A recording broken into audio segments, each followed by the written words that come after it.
Okay, we're back. Getting ready to set the new motor down into the Bobcat. There's our adapter plate. Made 1.5-inch spacers for it onto it.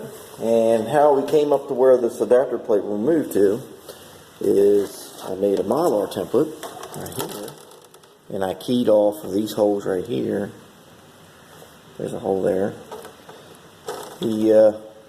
Where the old motor sat. And where the old motor sat is where I measured where the crankshaft was, or the end of the shaft, crankshaft. So then I just went to the new motor, and this is the new motor mounts, is where the red is. I measured where I wanted the end of the crankshaft to fit to the motor mounts, and that's how we came up with it. And the center line is the center line of the tractor, skid steer. Alright, that being said,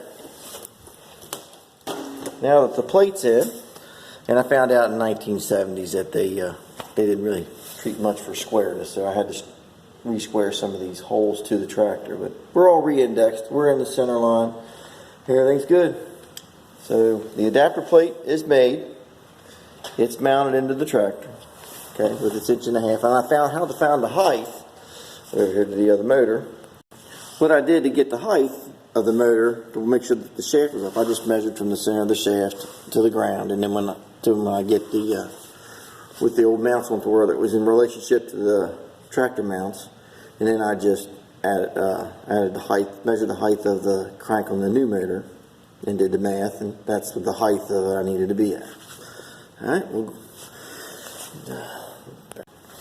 so this old girl here. They lined up really nice.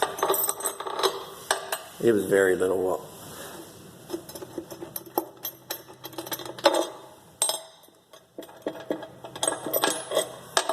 And that's what told me that for my 1.5 inch hole. Now I'm going to weld those onto the plate. I'm just marking everything up here preliminary. There's just little square tubes, eccentric holes. They're just laying in there loose right now. They'll be welded straight to this plate on the backside when we're done. Alright, we'll go over here to the motor now. Alright, so this is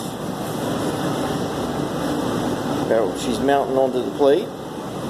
We got our primary motor mounts here. Hard to see that one, but anyway, there's one back here. And on this side, if the one here, and the starter was kind of in my way for this one, so what I'm going to do is mount this one upside down. It's going to come up through. It's 1.5 inch plate, so it'll come up through, and I'll hook my battery cable and stuff like that for the starter onto it. So we'll build her up the rest of the way. And there she is.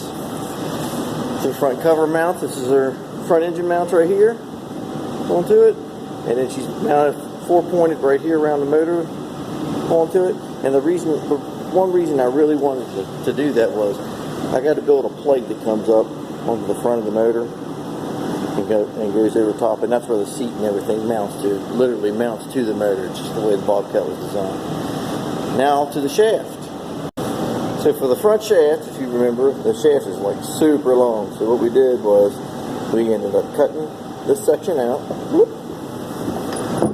Okay, and we milled off the splines down to the correct diameter to meet the shaft of the pulley.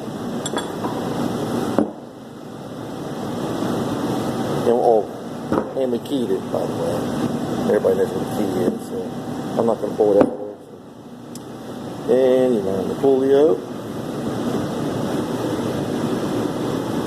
We do this one-handed. Let me pause it.